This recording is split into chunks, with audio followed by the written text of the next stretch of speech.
Guys, mga friend ko sa Facebook and YouTube and TikTok, meron po akong baser. Ako yung nagalit na galit.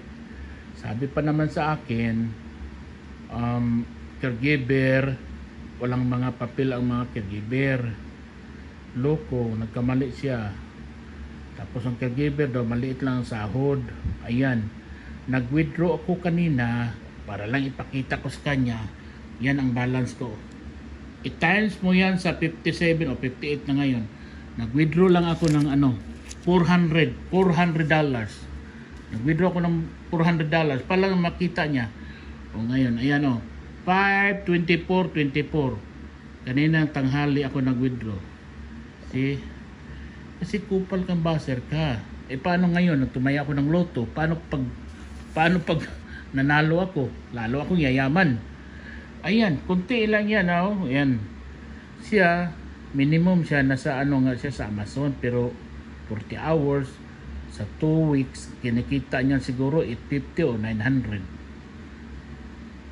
Ang liit-liit nakita mo, tapos kung ka sa akin, maka-judge ka sa akin, kala mo kung sinabihan pa naman ko, wala akong papel, caregiver ka lang, maliit ang kita mo. Ayan, Ayan, ayan ang balanse ko. Nag-withdraw ko ng 400 lang. 400, papadala pa ako sa asawa ko.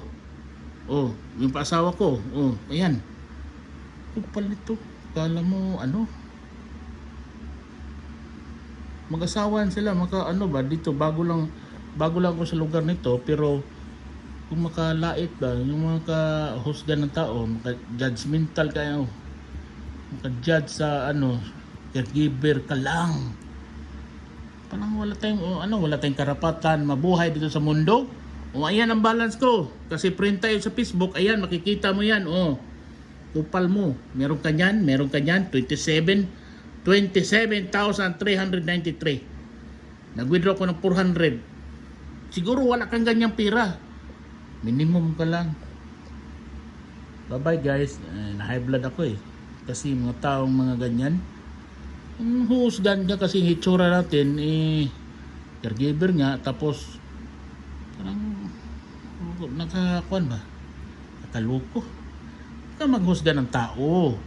Kasi hindi mo naman ako kilala Hindi ko sana itong papakita, pero print tayo sa Facebook, ayan, makita mo, ayan, Mag-message ka sa akin pagkatapos ito. Thank you guys. I'm sorry.